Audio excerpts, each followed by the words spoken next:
बच्चों, आज हम आरोह पुस्तक के काव्य खंड के सहर्ष स्वीकारा है कविता का अध्ययन करेंगे, जिसके कवि गजानन माधव जी हैं। इन्हें हम मुक्तिबोध के नाम से भी जानते हैं। तो सबसे पहले हम इनका संक्षिप्त जीवन परिचय देख लेते हैं। इनका जन्म, गजानन माधव जी का जन्म ग्वालियर जिले के श्योपुर नामक स्थान पर 1917 ईस्वी में हुआ था। इनकी मृत्यु 1964 ईस्वी में हुई थी। और इनकी प्रमुख रचनाएं हैं, कविता संग्रह में है चांद का मुँह टेढ़ा है, भूरी भूरी खाक धूल, कथा साहित्य है काठ का सपना, विपात्र सतह से उठता आदमी, आलोचना कामायनी एक पुनर्विचार, नई कविता का आत्मसंघर्ष, नए साहित्य का सौंदर्य शास्त्र, समीक्षा की समस्याएं, एक साहित्य की डायरी, भारत इतिहास और संस्कृति। आइए कविता का प्रतिपाद्य अनुसार देख लेते हैं। हमारे पाठ्यक्रम में निर्धारित सहर्ष स्वीकारा है कविता मुक्तिबोध द्वारा रचित भूरी भूरी खाक धूल काव्य संग्रह से ली गई है। एक होता है स्वीकारना और दूसरा होता है सहर्ष स्वीकारना, यानी खुशी खुशी स्वीकार करना। यह कविता जीवन के सब सुख दुख संघर्ष अवसाद उठापटक को सम्यक भाव से अंगीकार करने की प्रेरणा देती है। कवि को जहाँ से यह प्रेरणा मिली है, कविता प्रेरणा के उस तक भी हमको ले जाती है। उस विशिष्ट व्यक्ति या सत्ता के इसी सहजता के चलते उसको स्वीकार किया था।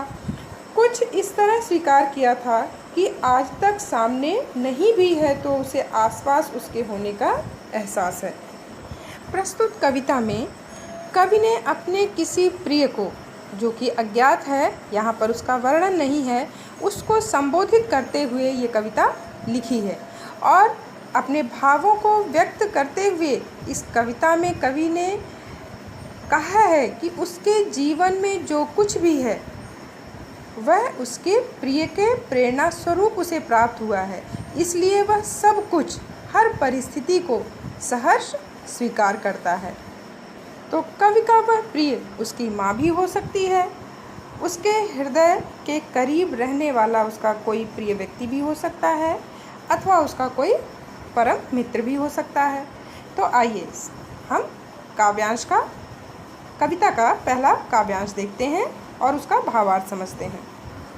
जिंदगी में जो कुछ है, जो भी है, इसलिए जो कुछ भी मेरा है वह तुम्हें प्यारा है। गर्बीली गरीबी ये गंभीर अनुभव सब, यह विचार वैभव सब, दृढ़ता यह भीतर की सरिता यह, अभिनव सब मौलिक है, इसलिए कि पल पल में जो कुछ भी जागृत है, अपलक है, संवेदन तुम्हारा है। तो पहले शब्दार्थ देख लेते हैं। सहर्ष का अर्थ है खुशी के साथ, स्वीकारा मन से स्वीकार करना, मान लेना। गर्बीली, यहाँ पर विशेषण का प्रयोग किया गया है। गर्बीली अर्थात स्वाभिमान से युक्त, गर्व से युक्त। गंभीर अर्थात गहरा, अनुभव जो व्यावहारिक ज्ञान हम जीवन में लेते हैं। विचार वैभव का तात्पर्य है भरे पूरे विचार, यानी विचारों से संपन्न। दृढ़ता का अर्थ है मजबूती। सरिता आप जानते हैं नदी अर्थ होता है सरिता का। भीतर की सरिता का तात्पर्य है भावनाओं की नदी। अभिनव का अर्थ होता है नया। और मौलिक का अर्थ है वास्तविक, जागृत, जागा हुआ। अपलक अर्थात निरंतर या स्थिर। संवेदन अर्थात अनुभूति, भाव।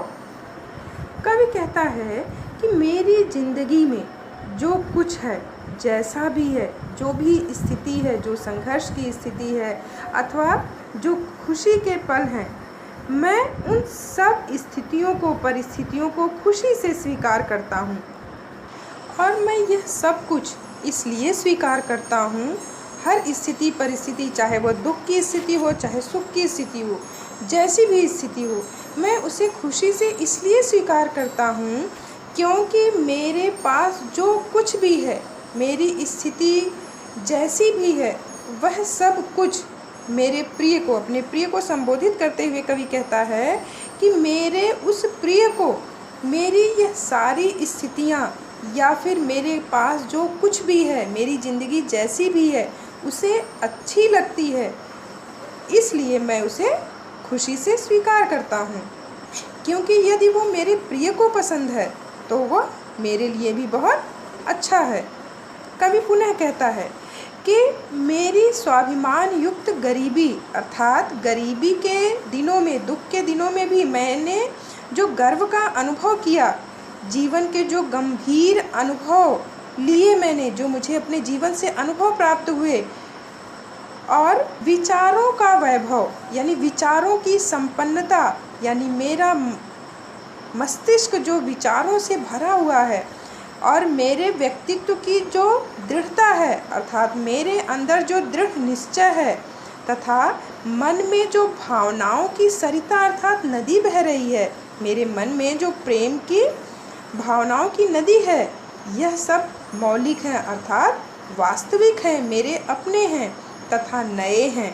और इनकी मौलिकता अर्थात इनकी वास्तविकता का कारण यह है कि मेरे जीवन में हर पल, हर क्षण जो कुछ भी घटता है, जैसी भी स्थिति परिस्थिति होती है, जो कुछ भी मेरे जीवन में होता है, जो कुछ भी नया जागृत होता है, नई उपलब्धि मुझे प्राप्त होती है, या फिर जो अपलक है, अपलक अर्थात स्थिर है, निरंतर है, अभी तक चलती आ रही है, और जो कुछ नया जागृत होता है, उपलब्धि है, वह सब कुछ तुम्हारी प्रेरणा से प्राप्त हुआ है। कवि अपने प्रिय को संबोधित करते हुए कहता है कि मेरे जीवन में जो कुछ भी नई उपलब्धि है, या फिर जो कुछ मैंने प्राप्त किया है अपने जीवन में, या फिर जो मेरे जीवन में निरंतर चला आ रहा है, वह सब कुछ, उन सब कुछ के होने का श्रेय कवि अपने प्रिय की प्रेरणा को देता है। उसके कहने का तात्पर्य है कि उसके प्रिय के प्रेरणा स्वरूप ही उसके जीवन में इन सब का होना संभव हुआ है। काव्यांश का काव्य सौंदर्य हम देख लेते हैं। प्रस्तुत काव्यांश में संबोधन शैली का प्रयोग किया गया है। मौलिक है 2 बार ऐसे शब्दों का प्रयोग करके उसे और प्रभावी बनाया गया है। विचार वैभव और भीतर की सरिता में रूपक अलंकार है, तथा पल पल में पुनरुक्ति प्रकाश अलंकार है। सहर्ष स्वीकारा, गर्भीली गरीबी, विचार वैभव में अनुप्रास अलंकार की छटा दिखाई पड़ती है। खड़ी बोली का प्रयोग किया गया है। काव्य की रचना मुक्तक छंद में है, तथा गर्भीली और गंभीर आदि विशेषणों का सुंदर प्रयोग किया गया है। कविता के दूसरे काव्यांश का अध्ययन हम वीडियो के दूसरे भाग में करेंगे। धन्यवाद।